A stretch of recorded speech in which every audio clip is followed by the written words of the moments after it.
Y en el estribillo, el refrán, la canción: no pudo decir que tuvo miedo, no pudo decir que le dolía, no pudo decir que era salvaje lo que hacía. En ese caso el tempo se acelera y hay una aumentación rítmica por el contraste entre uno y otro. Continúa. Muy bien. En lo que respecta a la fluidez, en un artículo que escribí daba el ejemplo del tartamudeo, no sé, y que di también en el curso que hice en Mackenzie, del tartamudeo del poeta Gerasim Luca. No sé cómo se dice tartamudeo en portugués. Cuando quiero decir algo,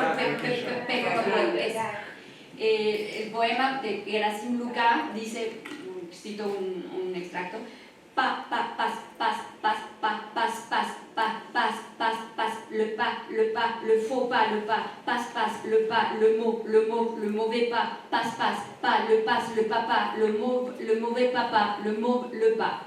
Y así hasta llegar, bueno, sigue, hasta llegar a la frase final: je t'aime passionnément, je t'aime passionné, je t'aime passionné, je t'aime passionnément, je t'aime passionnément.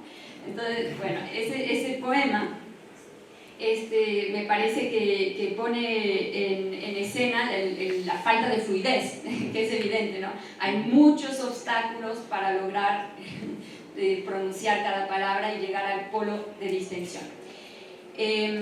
Por último, la cohesión, como dije, depende de la distancia entre los polos de tensión y de distensión del recorrido canónico: ataque, tensión, distensión. Concretamente, el ejemplo que se me ocurre es el del preludio a la siesta de un fauno de Debussy. Esta obra se inscribe aún en el sistema tonal, pero desde el punto, y por lo tanto desde el punto de vista armónico, el recorrido canónico es efectuado por el paso de la tónica a la dominante y luego a la tónica. Esa es la estructura, digamos, común a todas las obras tonales. Lo que hace Debussy es introducir tantas disonancias entre la tónica y la dominante que al auditor se le olvida hacia dónde iba la melodía, de modo que es muy difícil retenerla. Es algo así como tan, tarararán, tarararán, tarararán, tarararán, tan, tan, tan, tan, tan, tan. No logramos encontrar como las referencias tonales, por lo tanto eso es lo que yo diría que la cohesión que permite estructurar la pieza es en este caso completamente laxa, pero existe. Podemos encontrar el ejemplo opuesto en el inicio de la Quinta Sinfonía de Beethoven. Ta, ta, ta, tan, ta, ta, ta, tan. Este motivo es inmediatamente reconocible y constituye el hilo conductor de toda la sinfonía. Dicho de otro modo, en 4 notas se ve condensada toda la pieza. En términos de cohesión, esta obra es densa. Bueno, recapitulando, los componentes del ritmo serían tonicidad, tempo, fluidez y cohesión. Y una vez más, la especificidad de cada discurso y de cada sujeto radica en el modo en que juega con esos parámetros, habitando a su manera el cascarón vacío del recorrido tensivo canónico.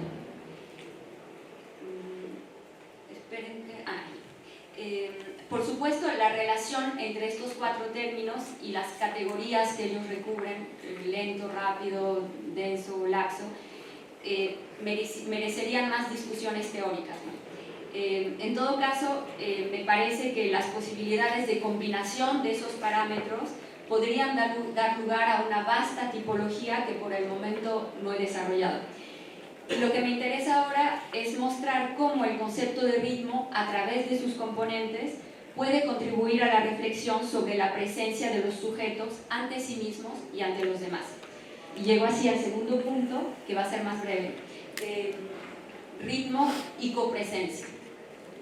En esta segunda parte voy a presentar ideas, digamos, menos estructuradas y menos fundamentadas que las anteriores, porque se trata de un terreno que todavía estoy explorando. Empezaré con una reflexión sobre el carácter rítmico de las relaciones, por así decirlo, intrasubjetivas. Para ello me voy a remitir a la teoría de las instancias enunciantes, desarrollada por Jean-Claude Coquet.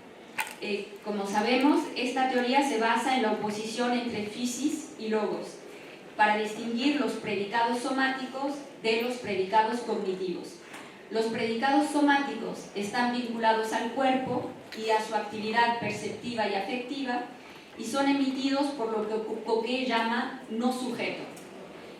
La función de sus predicados somáticos es decir lo sensible. Los predicados cognitivos, que pertenecen al ámbito de lo inteligible y son asumidos por el sujeto, propiamente dicho, describen el mundo, dice Coquet. Esta teoría hace entrar el cuerpo en el discurso y por lo tanto creo que constituye una herramienta muy valiosa para aprender la configuración de la subjetividad, es decir, lo intrasubjetivo, en toda su complejidad.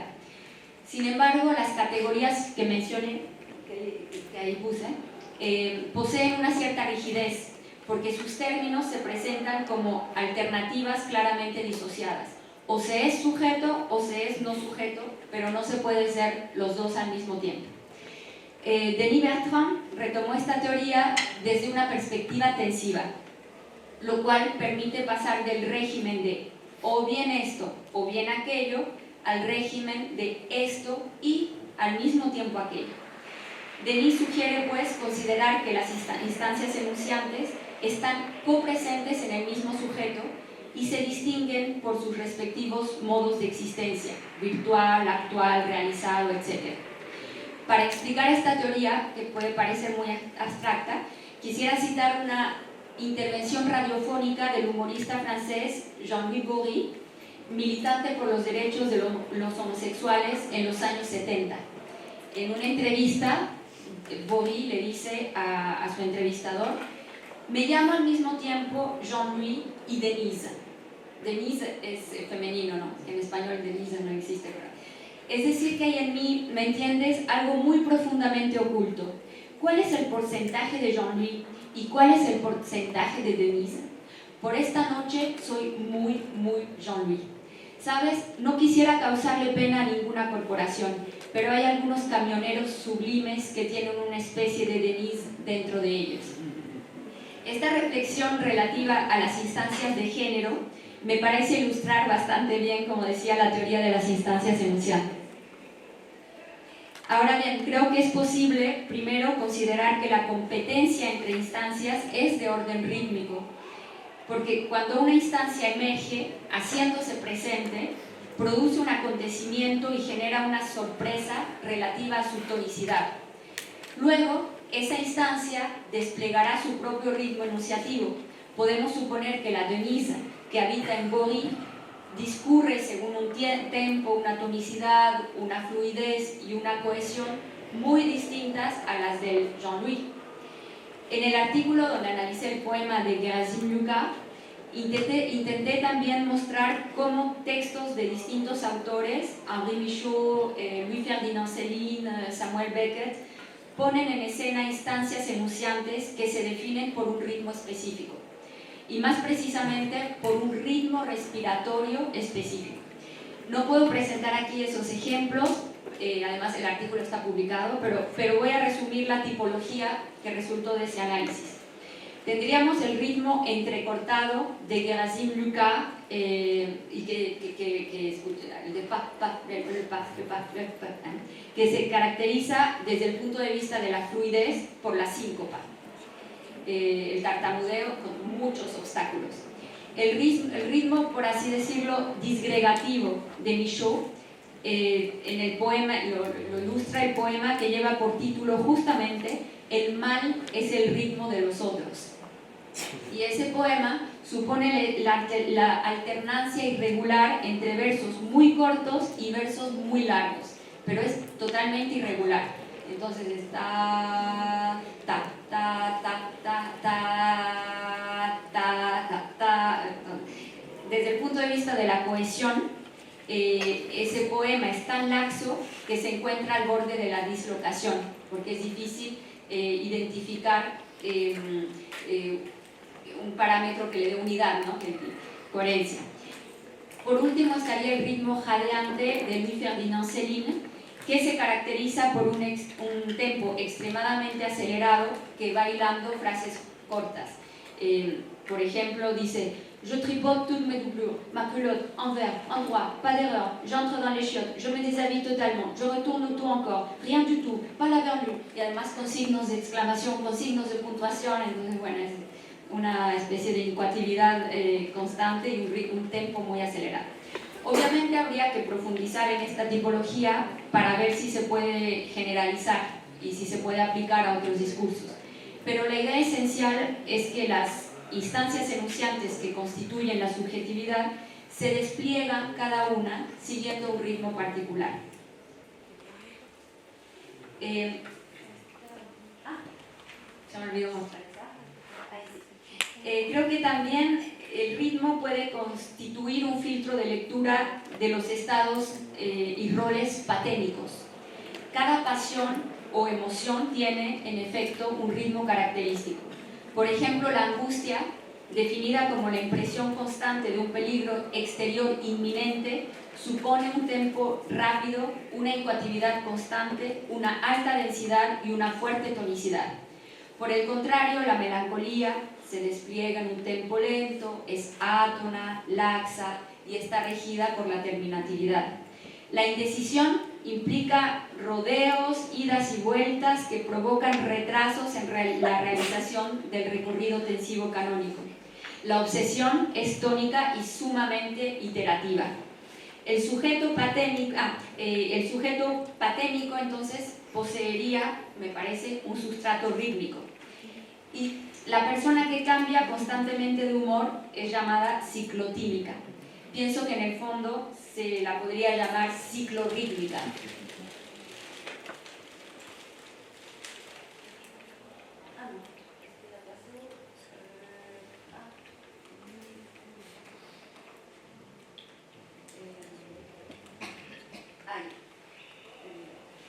En lo que respecta al ámbito intersubjetivo, considero que las configuraciones polémico-contractuales en copresencia poseen también un fundamento rítmico. El concepto de ajustement, ajuste o ajustamiento, siempre dudo en español, de Eric Landowski, supone efectivamente una negociación hecha de esperas y de sorpresas, de tensiones y distensiones, a través de la cual los sujetos buscan encontrar un ritmo común, un ritmo compartido que pasa por el cuerpo. Y con frecuencia no lo logran. La polémica, en el punto álgido, donde no hay intercambio posible, es una profunda disritmia.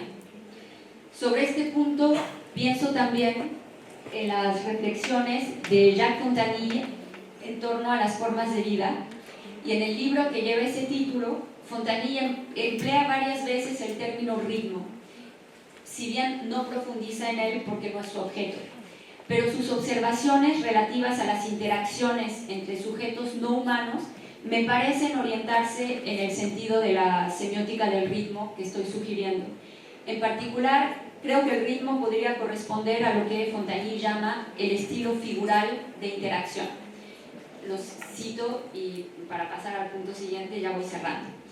Dice Fontanier: para reconocer un esquema protoconversacional en una interacción que no es una conversación humana, es necesario identificar el estilo figural de la interacción.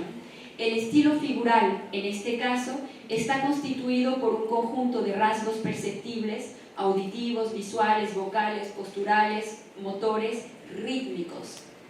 En este sentido, tiene exactamente el mismo estatus que la dimensión plástica de una imagen, es decir, un dispositivo esquemático de expresión independiente de lo que representa la imagen, pero que, como forma de representar, es susceptible de entrar en relación con contenidos y sistemas de valores para constituir un conjunto significante.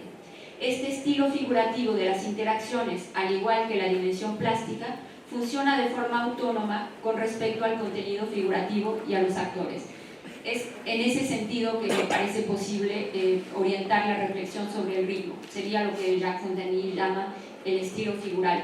Por cierto, también en otro artículo traté de aplicar la teoría del ritmo a la interacción entre humanos y animales. Creo que podría ser enriquecedor considerarla. Por otra parte, cuando las interacciones están filtradas por roles temáticos, me parece que estos roles temáticos también suponen configuraciones rítmicas. Digamos que el ritmo, tanto elocutivo como gestual, de un profesor es muy distinto del ritmo de un alumno. En un artículo que escribí sobre el último discurso de Salvador Allende en Chile, sugerí la existencia de roles vocálicos que serían como la encarnación oral de los roles temáticos. Cuando una instancia enunciante emerge, rompiendo con ese rol, impone una vez más su propio ritmo. Por último, en lo que respecta a los... ¿Cómo se ve? Era C. Por último, en lo que respecta a los actantes colectivos, por cierto, Francesco Marchiani prefiere llamarlos actores colectivos, y creo que tiene razón, pero es otra discusión, ¿no?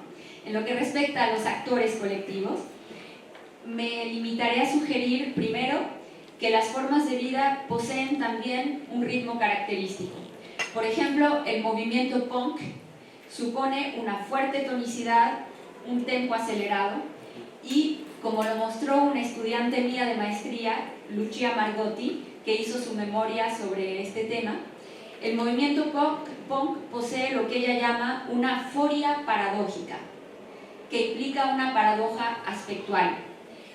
Es decir, este movimiento es en apariencia terminativo y por lo tanto disfórico, pero al mismo tiempo esa disforia es exaltada y reivindicada con mucha fuerza, de modo que se produce una suerte de euforia de la disforia y una incoatividad de lo terminativo.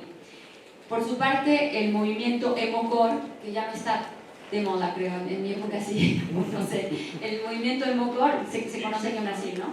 En parte derivado del punk, se distingue de él por su atonía y por la lentitud de su tempo. Segunda observación, creo que las pugnas entre actores colectivos puedan analizarse también desde el punto de vista de la disritmia. Y al respecto daré un último ejemplo.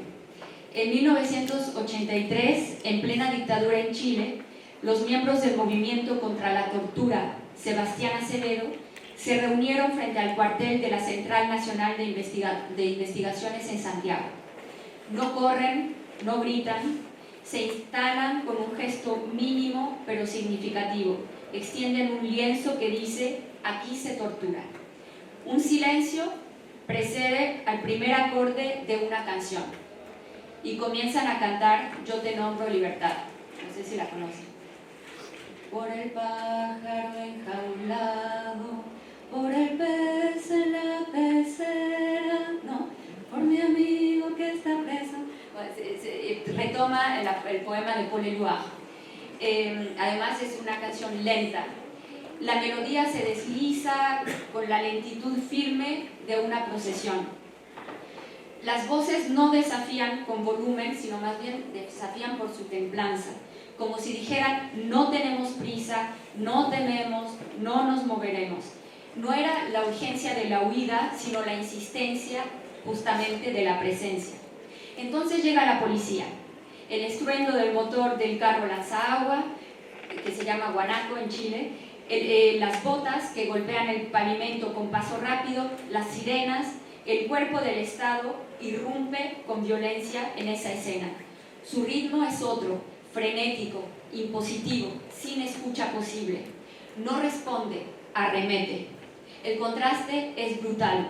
Por un lado, el canto como resistencia aspectual, rítmica, como ralentización del conflicto, y por otro lado, el dispositivo del castigo que acelera, invade, quiebra incluso toda posibilidad de ritmo.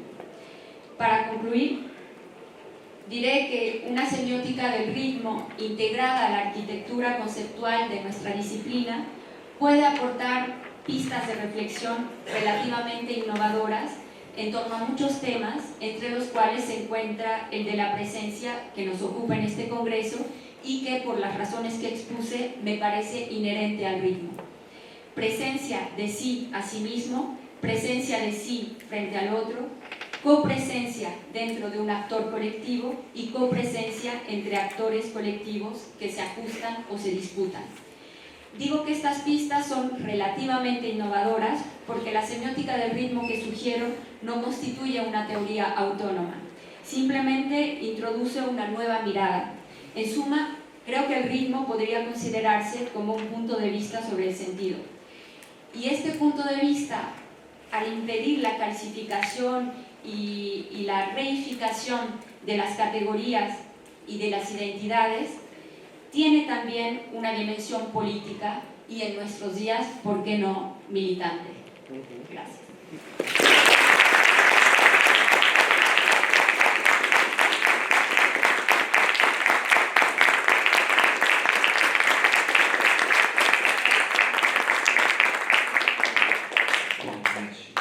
Muito obrigado, Tati. Muito obrigado, Verônica.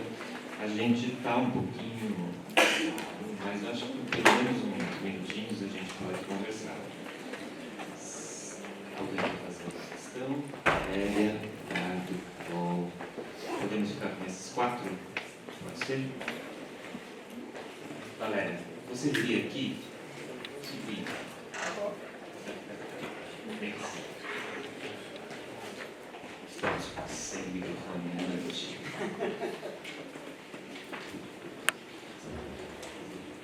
La pregunta para Verónica, gracias, realmente muy interesante. Es una pregunta larga, yo sé que no tenemos el tiempo, pero en tu propuesta has pensado al papel de la pausa. O sea, porque la propiedad física de la señal acústica tiene especificidades que, por ejemplo, no tiene el movimiento, digamos, el cuerpo sin sonido. Yo pienso al baile, a la danza, por supuesto, y hay formas de baile que valoran la pausa. O sea, por ejemplo, en el tango hay pausas y hay lo que se llama impulso suspendido, que es un oxímono, ¿no? Entonces, es algo que vas a ponerlo del lado del átomo o donde lo podemos hacer. Claro, el rol de la pausa implica también pensar en el rol del silencio. Yo creo que depende en qué fase del recorrido aspectual se sitúe.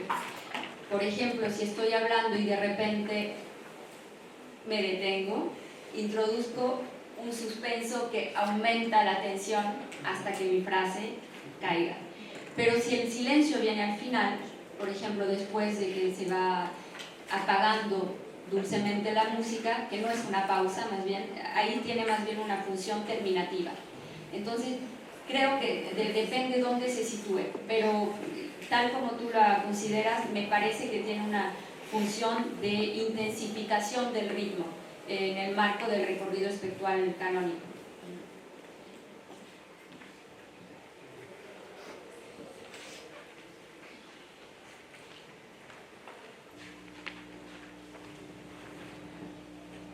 Obrigada pelas falas, foram incríveis, são assuntos que têm tudo a ver com tudo que eu quero estudar, pesquisar.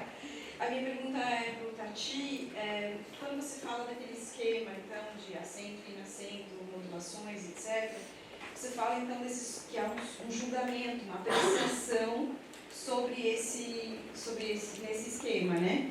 E quando a gente fala de julgamento e apreciação na semiótica, a gente está falando no geral de sanção, né, que entra no nível semionarrativo. E se você vai fazer uma sanção, você entra num processo cognitivo. Mas esse processo está no universo da intensidade, né? E, portanto, a gente vai entrar aí, por exemplo, no auge do acento, talvez um acontecimento. E o acontecimento, não faz sentido a gente falar de sanção, porque ele é eminentemente tímico e não cognitivo.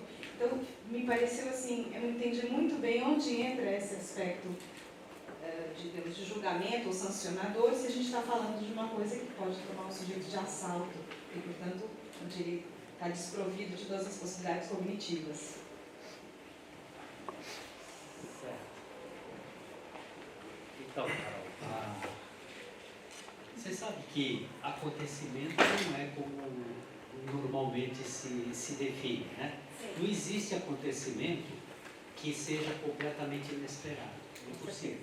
Tem valores dentro do acontecimento que os sujeitos reconhecem e por isso que se empolgam ou se assustam ou prestam atenção. Percebe? Se o acontecimento fosse realmente inesperado, isso está acontecendo o tempo todo, a gente não percebe, mas porque não vem ao caso para a gente. Nós só prestamos atenção em acontecimento que a gente reconheça os valores internamente. Por isso que é importante aquela categoria do destinador transcendente, que provê a gente de condições de enxergar esses valores dentro do acontecimento. Se você não enxergar valor nenhum dentro do acontecimento, você passa direto, você nem liga para aquilo. Por isso que tem gente que se assusta com algumas coisas e outras nem observam, nem sequer. Então, já começa por aí. Não é, esse acontecimento precisa ser melhor especificado. Agora, no modelo que eu tinha posto ali para vocês, que era aquele outro, né, das setinhas, o acontecimento é quando você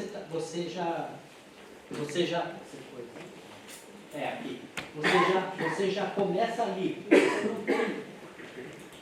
Faz uma comparação com narrativa. Narrativa, o sentimento de falta na narrativa. O sentimento de falta, você está exatamente na região do inacento. Não tem. De repente, você começa a vislumbrar onde estaria o objeto. Então, você estaria com menos, quando você pelo menos já sabe onde está o objeto. E vai indo. Mas, quando você já está se aproximando, daqui até aqui, você está adquirindo competência modal e competência até de posição do actante, que vai ganhando relevo, vai conquistando um monte de coisas, os papéis actanciais, tudo aquilo, para chegar no objeto. Quando ele chega no objeto, já está ali na fase do mais, entre o mais e o somente mais. O acontecimento, todas essas fases aqui são abolidas. Você já aparece lá no acento. O acento que começa. Você não reconheceria o acento se você não tivesse tido alguma instrução de um destinador transcendente para que você prestasse atenção naquilo. Isso eu acho fundamental para se entender, a questão do acontecimento, como é que ele funciona. Não existe acontecimento totalmente inédito, existe, só que não vem ao caso, não é pertinente, você não percebe. Um acontecimento totalmente sem qualquer instrução de um destinador transcendente, ele é imperceptível. Né? Então, se percebeu é porque teve você já recebeu aquelas instruções, como eu estou chamando, aquelas competências, né, previamente. Então é isso. Aqui serve até para separar acontecimento de narrativa. Entendeu? Só que está por trás. Está mais, como é uma prosódia, ela está mais abstrata do que a narrativa e mais abstrata do que o acontecimento. Tá certo?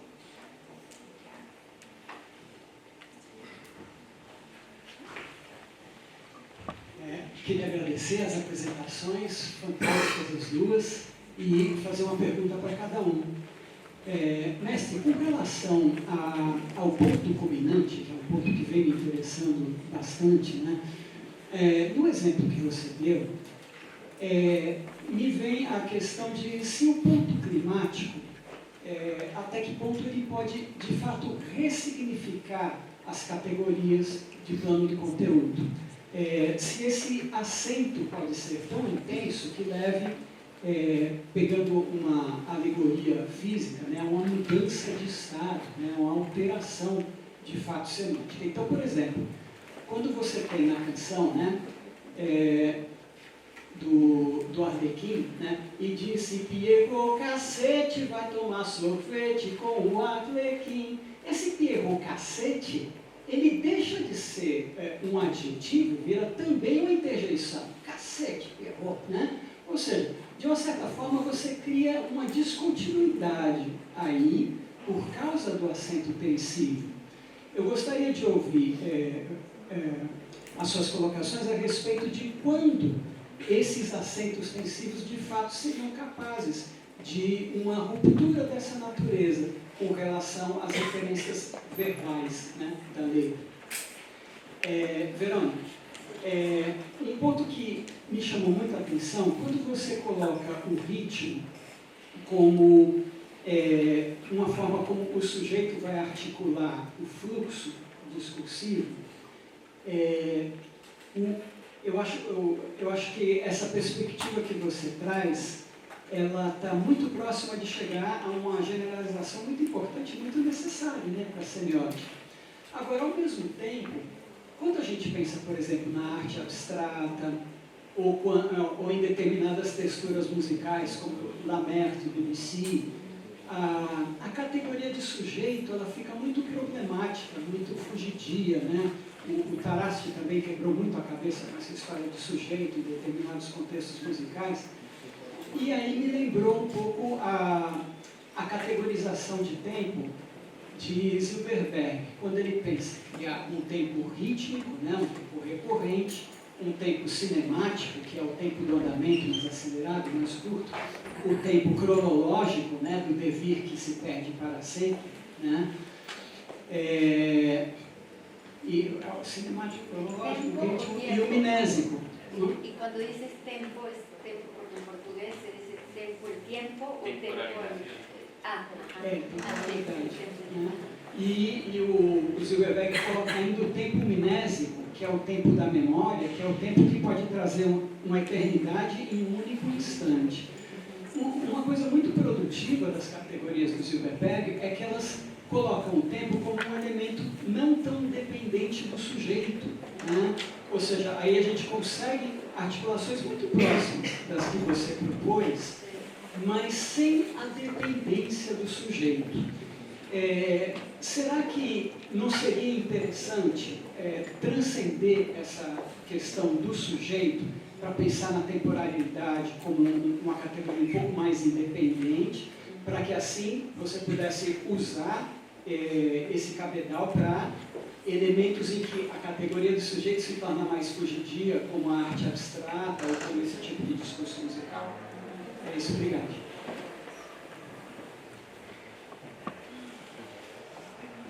Essa questão da separação do sujeito é complicada. Primeiro, a Verônica vai dar a resposta mais exata, mas eu já acho que, em primeiro lugar, não existe sentido sem sujeito. Esse negócio, essa divisão, digamos assim, primado da categoria anterior ao sujeito, eu acho que a gente não pode nem considerar, sempre em relação ao sujeito, sempre, em todos os casos, eu acho. Mas eu deixo para ela o problema principal. Pero por ahí va mi respuesta. Justo estaba. Yo puse, no hay ritmo sin sujeto, así que no hay sentido sin sujeto. Mas o que você me disse do acento, né, do acento principal, dependendo do texto, muita coisa pode funcionar como acento. Por exemplo, no Creimás, um dos acentos mais importantes é a conjunção final, em que você comemora que deu certo e tal. Isso não tem impacto nenhum no sentido de ruptura, pelo contrário, o sujeito encontrou o objeto. Então, por isso que eu digo, um pouco depende do texto, porque ele está tratando a questão do acentual. Nem sempre acento é acontecimento. Né? Nem sempre acento é acontecimento, nem sempre acento. O acento pode estar associado a um conceito que é espetacular, que você atingiu, então você justamente foi lá na ponta, né, no extremo, né, da acentuação, porque é um conceito que está servindo para muita coisa, então ele é muito forte. Quando você vai explicar o conceito, daí você desfaz um pouquinho aquele apego afetivo ao conceito. Né? Então, na verdade, vai depender demais da questão do texto, né? Do que está sendo.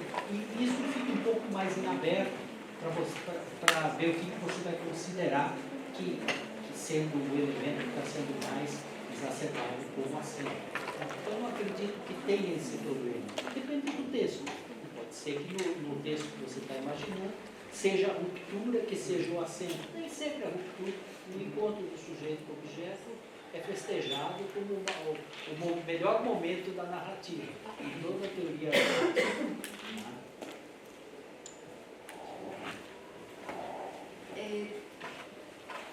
Entiendo tu pregunta porque disociar el ritmo del sujeto permitiría generalizarlo, pero justamente creo que sería generalizarlo tanto que perdería su carácter, su potencialidad heurística. Es decir, que si pensamos que el ritmo es independiente del sujeto y por lo tanto de la enunciación, el riesgo es considerar que todo es ritmo. Por ejemplo, los ritmos naturales, con la recurrencia de las estaciones, del día y de la noche, los latidos del corazón. Desde mi perspectiva, esas manifestaciones del mundo natural solo pueden considerarse como ritmo si hay un sujeto que las percibe y que atribuye a los intervalos entre los acontecimientos una orientación y una tensión. La espera, qué sé yo, aunque sean recurrentes, pero están investidos de una función aspectual y tensiva. Por lo tanto, creo que y para mí es indisociable el ritmo de la enunciación, porque de otro modo lo hacemos salir del ámbito de la semiótica, de la significación. Y en el arte abstracto yo creo que hay un enunciador, que puede reconocerse, por ejemplo, a través del trazo, del gesto, o con Jackson Pollock, algo que casi el cuerpo está ahí, ¿no? Es casi el sujeto somático que está presente. Por lo tanto, yo creo que quizás lo que hay que pensar es la definición del sujeto para extenderla a los casos en que no está explícito o no es tan fácilmente aprehensible, pero creo que siempre hay un sujeto cuando hay ritmo.